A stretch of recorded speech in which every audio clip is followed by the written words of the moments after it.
জীবনে প্রতিটি অধ্যায়ে সমস্যা থাকবে। থাকবে দুশ্চিন্তা, হতাশা, না পাওয়ার ব্যর্থতা। এই পৃথিবীতে এমন কোনো মানুষ নেই যার জীবনে কোনো সমস্যা নেই। আমরা প্রত্যেকেই আমাদের নিজস্ব লড়াইয়ে প্রতিনিয়ত ব্যস্ত থাকি। কিন্তু জীবনের সবচেয়ে বড় সত্য হলো এই লড়াই আমাদেরকে আরও শক্তিশালী এবং অদম্য হিসেবে গড়ে তোলে। মানুষের অন্তরে যত নেতিবাচক প্রবণতা রয়েছে তা জয় করার জন্য প্রতিনিয়ত নিজেকে গড়ে তুলতে হয়।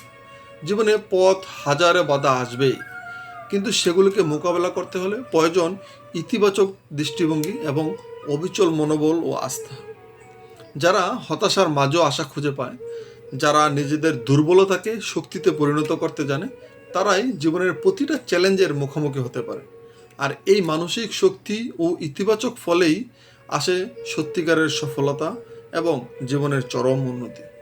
তাই যদি কখনো মনে হয় জীবন খুব কঠিন, যদি মনে হয় দুশ্চিন্তার পাহাড় জমে আছে, যদি মনে হয় আপনি ব্যর্থ হবেন, তখন নিজেকে স্মরণ করিয়ে দিন, আমি পারবো, আমার দ্বারাই হবে, আমি সব কিছু করার জন্যই সৃষ্টি হয়েছি, আমার ভেতরের শক্তি হচ্ছে অদম্য। সফলতা কেবল তাদেরকেই ধরা দেয় যারা সাহস নিয়ে সব কিছু মোকাবেলা করতে প্রস্তুত। আজ লড়াই করুন নিজের সাথে, পরিবেশের সাথে, পরিবারের সাথে, সমাজের সাথে। কালকে আপনি আপনার নামে জয়ের গল্প লিখুন। বাঁচুন বিশ্বাস নিয়ে, এগিয়ে চলুন সাহস নিয়ে।